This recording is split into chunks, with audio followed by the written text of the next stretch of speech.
Welcome to this Word of Hope for October 23rd, Saturday of the 29th week of Ordinary Time. Forgive my error of accidentally saying the 22nd week of Ordinary Time at yesterday's Word of Hope.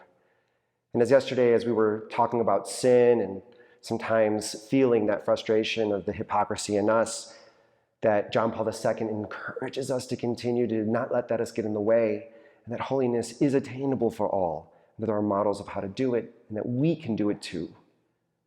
Today we have some very harsh or maybe stark words from Paul, where he tells us, so those who live in the flesh cannot attain heaven, those who live in the spirit. And then we have this image from Jesus today about a barren fig tree that doesn't bear fruit.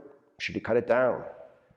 We might ask ourselves, is the requirements of heaven just too far from me? Am I bearing fruit?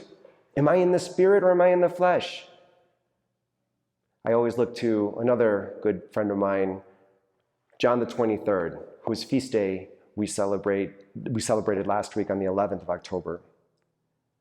And right before he was Pope, this is his journal, but right before he was elected Pope, before he even knew there was going to be a conclave, he was in a retreat. He writes this is his last entry as cardinal before becoming Pope. He says, "My advanced age means that I should now be much more wary of accepting engagements to preach outside my own diocese.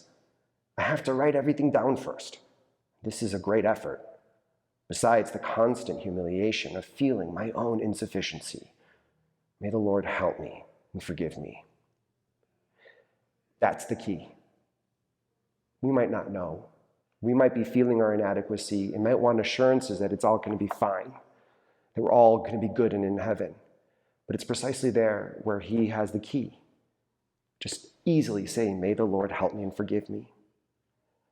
As a young boy, he used to go to the rectory of his parish priest in his hometown of Soto El Monte. And there on the walls of the rectory, there were these little pithy phrases that he wrote and always remembered and were written down. And so I offer them to you. In those moments of uncertainty, here's where we can find at least some guidance. It says, "Hear all, believe a few, honor all. Do not believe everything you hear.